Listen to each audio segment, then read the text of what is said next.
औज़ु बिल्लाहि मिनश शैतानिर रजीम बिस्मिल्लाहिर रहमानिर रहीम। अस्सलामु अलैकुम वरहमतुल्लाहि वबरकातुहू। प्यारे दोस्तों, मैं हूं आपका मेज़बान राना शहजाद अली। आपको अपने इस यूट्यूब चैनल पर एक बार फिर से खुश आमदीद कहता हूं और ये उम्मीद करता हूं कि आप सब लोग भी खैरियत से होंगे। नाज़रीन, जस्टिस आयशा मलिक जो कि लाहौर हाई कोर्ट की जज हैं,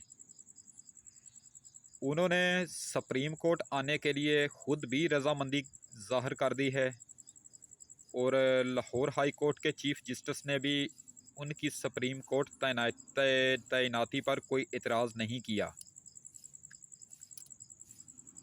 तो गोया अब वो 9 सितंबर को पाकिस्तान की सुप्रीम कोर्ट में आ रही हैं और इस तरह ये एक नई तारीख़ रकम होगी। वो पाकिस्तान की सुप्रीम कोर्ट की पहली खातून जज होंगी और उनसे जस्टिस काजी फ़ाइज़ ईसा साहब को क्या ख़तरा है, वो क्यों खौफज़दा हैं। नाज़रीन, जुडिशल कमीशन का इजलास 9 सितंबर को होने जा रहा है और उसका हिस्सा जस्टिस काजी फ़ाइज़ ईसा साहब खुद भी हैं। जैसा कि नाज़रीन आप जानते हैं कि 26 अप्रैल 2021 को जस्टिस काजी फ़ाइज़ ईसा साहब के हवाले से फ़ैसला आया था, जिसमें अदलिया के 2 जजेज़ साहिबान उन्होंने अपना फ़ैसला तब्दील करते हुए जस्टिस काजी फ़ाइज़ ईसा साहब के हक़ में फ़ैसला सुना दिया था और वहीं 2 जजेज़ अब रिटायर हो चुके हैं जिन्होंने जस्टिस काजी फ़ाइज़ ईसा साहब के हक़ में फ़ैसला सुनाया था। उस फ़ैसले के ख़िलाफ़ हुकूमत क्यूरेटिव रिव्यू में जा चुकी है और हुकूमत ने उस नज़रसानी अपील में ये भी मौक़िफ़ इख्तियार किया है कि तमाम जजेस पर मुश्तमिल फुल कोर्ट बेंच तश्कील दिया जाए।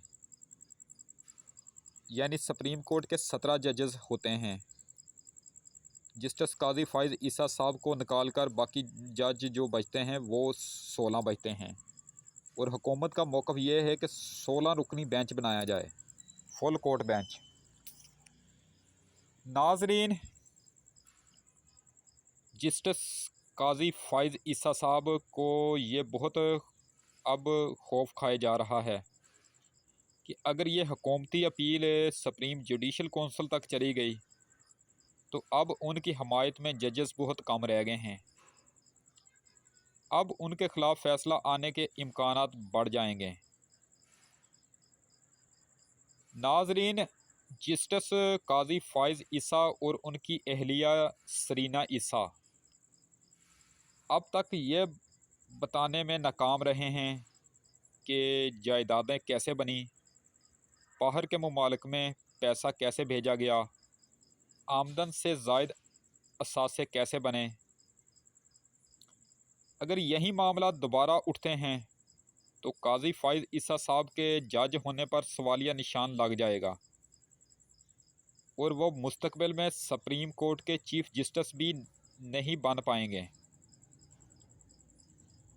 तो नाज़रीन, जस्टिस आयशा मलिक की अब तक की कारकर्दगी का जायज़ा लिया जाए तो ये बात खुलकर सामने आ जाती है कि वो जब से जज बनी हैं उन्होंने तमाम फ़ैसले आइन और कानून और अदल इंसाफ से किए हैं। उन्होंने कभी अपने असूलों पर समझौता हरगिज़ नहीं किया।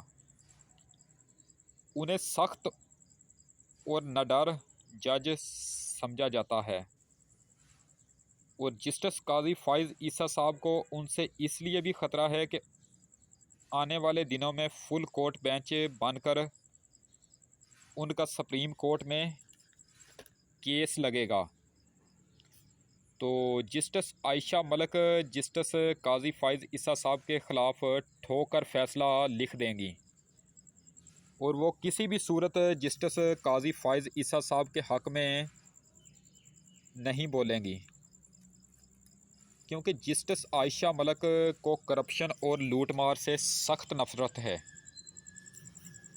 इसलिए जस्टिस काजी फ़ाइज़ ईसा साहब अब तक बहुत भाग दौड़ कर चुके हैं कि कुछ भी हो justice Ayesha Malik supreme court में ना आए।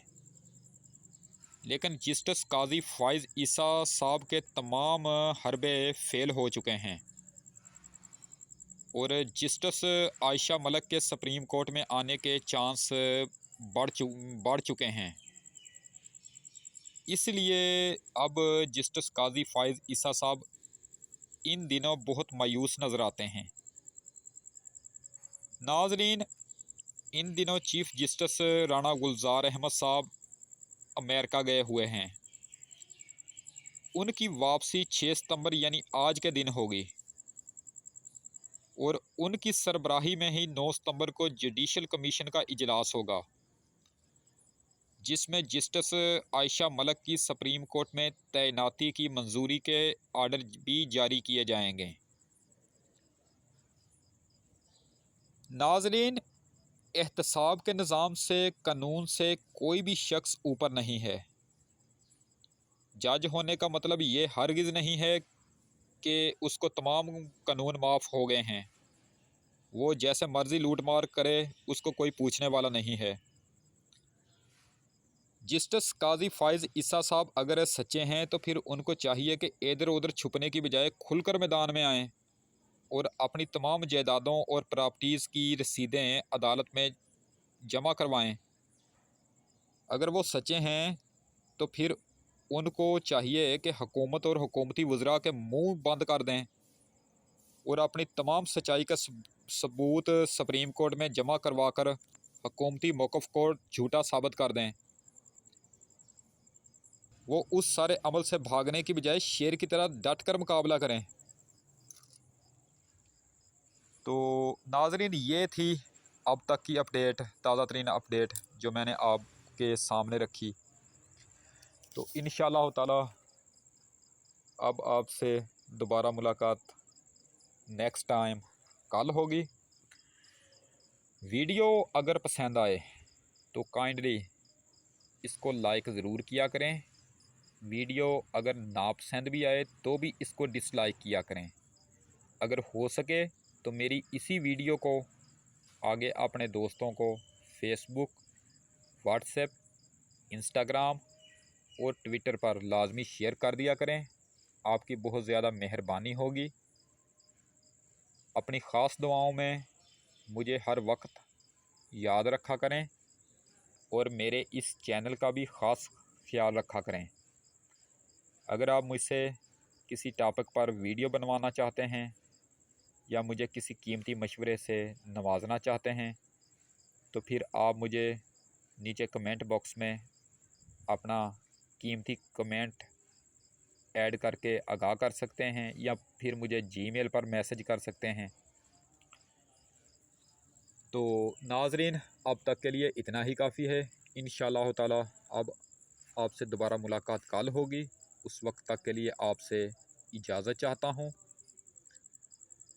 वीडियो को लाइक करें, चैनल को सब्सक्राइब करें और बेल आइकन पर ज़रूर क्लिक करें।